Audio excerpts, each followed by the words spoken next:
आज हम एक ऐसे सवाल को समझने की कोशिश करेंगे जो सुनने में तो किसी साइंस फिक्शन फिल्म जैसा लगता है, लेकिन सच ये है कि दुनिया के बड़े बड़े वैज्ञानिक और विचारक इस पर बहुत गंभीरता से बहस कर रहे हैं।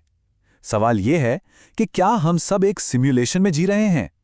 इस पूरी बहस को समझने के लिए एलन मस्क के एक बयान से शुरू करते हैं। देखिए, उनसे एक बार पूछा गया कि अगर वो कभी एक सुपर इंटेलिजेंट एआई से मिलें, मतलब एक ऐसी मशीन जो इंसानों से भी कहीं ज्यादा होशियार हो, तो वो उससे सबसे पहला सवाल क्या पूछेंगे?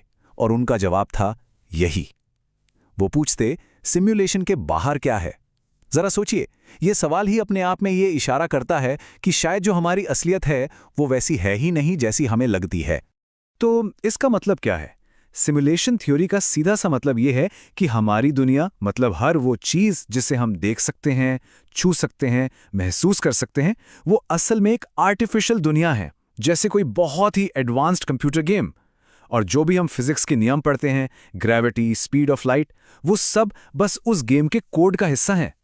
हाँ, ये सुनने में बहुत ही अजीब लग सकता है, पर इसके पीछे जो तर्क दिया जाता है ना, वो एक ऐसी चीज से शुरू होता है जिसे हम सब अपनी आंखों से देख रहे हैं, और वो है टेक्नोलॉजी की हैरान कर देने वाली रफ्तार। जरा सोच कर देखिए, सिर्फ कुछ दशक पहले की ही तो बात है जब वीडियो गेम्स में बस कुछ 2D ब्लॉक्स और एक पैडल होता था। और आज हमारे पास ऐसी वर्चुअल रियलिटी है जिसमें 360 डिग्री ऑडियो है जो बिल्कुल असली लगती है। तो ये थ्योरी यही सवाल उठाती है कि अगर हम कुछ ही दशकों में यहां तक पहुंच सकते हैं, तो सोचिए 1000 साल बाद क्या होगा? क्या तब तक हम एक ऐसा पूरा का पूरा ब्रह्मांड नहीं बना लेंगे जो असलियत से बिल्कुल अलग ना लगे?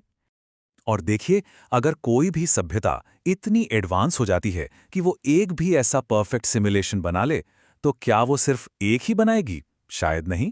हो सकता है वो अरबों सिमुलेशन बनाए, शायद इतिहास को समझने के लिए, या भविष्य का अंदाजा लगाने के लिए, या हो सकता है सिर्फ मनोरंजन के लिए। और यहीं से एक बहुत ही मजबूत स्टैटिस्टिकल तर्क सामने आता है। सोचिए, अगर एक असली बेस रियलिटी है और उसके साथ साथ अरबों सिमुलेटेड रियलिटीज भी चल रही हैं, तो इस बात की क्या गारंटी है कि हम उसी एक अकेली असली दुनिया का हिस्सा हैं? आंकड़ों के हिसाब से देखें तो इसकी संभावना अरबों में से सिर्फ एक है। अच्छा, अब ये मत सोचिएगा कि ये सिर्फ कुछ टेक गीक्स की थ्योरी है। नहीं, बिल्कुल नहीं। इसकी जड़ें काफ़ी गहरी हैं, फिलॉसफी तक जाती हैं। साल 2003 में एक फिलॉसफर हुए, निक बॉस्ट्रॉम।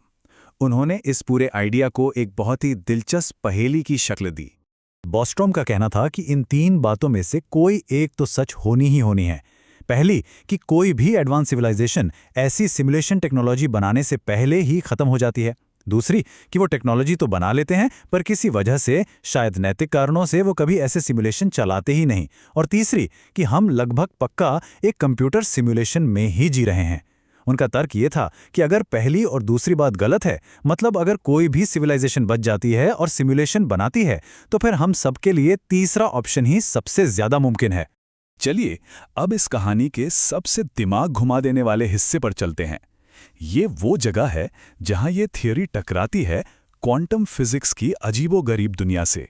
देखिए, सदियों तक हम न्यूटन की फिजिक्स के हिसाब से चलते रहे, मतलब दुनिया छोटी छोटी ठोस चीजों से बनी है जिनके व्यवहार का हम अंदाजा लगा सकते हैं। लेकिन फिर एक ऐसा एक्सपेरिमेंट हुआ जिसने हमारी असलियत की पूरी समझ को ही हिलाकर रख दिया। इस एक्सपेरिमेंट का नाम है डबल स्लिट एक्सपेरिमेंट। बहुत सिंपल है। सोचिए, 2 पतली पतली दरारें हैं और हम उन पे छोटे छोटे कण जैसे कंचे फेंक रहे हैं। तो स्क्रीन पर क्या दिखेगा? 2 सीधी लाइनें हैं ना? बिल्कुल। लेकिन जब साइंटिस्ट्स ने कणों की जगह लाइट को उन दरारों से गुजारा, तो 2 लाइनें नहीं बनी, बल्कि स्क्रीन पर एक वेव जैसा पैटर्न बन गया, कई सारी लाइनों का एक पैटर्न। ऐसा सिर्फ तब होता है जब कोई चीज वेव यानी तरंग की तरह बर्ताव करती है। और कहानी में असली ट्विस्ट यहीं से आता है। साइंटिस्ट ने सोचा, चलो अब यही एक्सपेरिमेंट इलेक्ट्रॉन्स के साथ करते हैं, वही इलेक्ट्रॉन्स जिनसे हम और ये सारी दुनिया बनी है। और जो रिजल्ट आया वो हैरान करने वाला था। इलेक्ट्रॉन्स ने भी एक वेव पैटर्न बनाया, मतलब जिस चीज से हम बने हैं वो भी एक ठोस कण की तरह व्यवहार नहीं करती जब तक उसे कोई देख ना रहा हो। और इसी को कहते हैं ऑब्जर्वर इफेक्ट। जैसे ही साइंटिस्ट्स ने यह पता लगाने के लिए एक डिटेक्टर लगाया कि इलेक्ट्रॉन आखिर किस दरार से गुजर रहा है, वो वेव पैटर्न गायब हो गया। इलेक्ट्रॉन अचानक से फिर से कणों की तरह बर्ताव करने लगे और स्क्रीन पर सिर्फ 2 लाइनें बनी, मतलब सिर्फ देखे जाने के एक्ट ने उनका पूरा व्यवहार बदल दिया। ये क्वांटम फिजिक्स का सबसे बड़ा रहस्य है। आखिर ऐसा कैसे हो सकता है कि असलियत सिर्फ इस बात पर निर्भर करे कि उसे कोई देख रहा है या नहीं? और क्वांटम फिजिक्स की यही अजीब बात हमें वापस वहीं ले आती है जहां से हमने शुरू किया था, यानी वीडियो गेम वाले एग्जाम्पल पर। इस कनेक्शन को समझिए।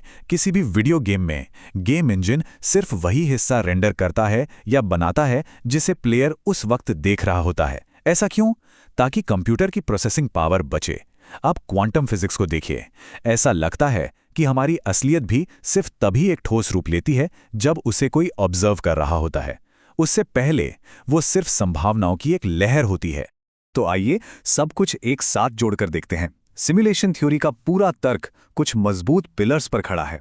एक, टेक्नोलॉजी की तेज रफ्तार जो बताती है कि ऐसे सिमुलेशन बनाना भविष्य में मुमकिन है। दूसरा, स्टैटिस्टिक्स जो कहती है कि अगर ऐसे कई सिमुलेशन हैं तो हमारे किसी एक में होने की संभावना बहुत ज्यादा है। और तीसरा, क्वांटम फिजिक्स का ऑब्जर्वर इफेक्ट जो इस आइडिया से काफी मिलता जुलता है कि दुनिया तभी रेंडर होती है जब कोई उसे देख रहा हो।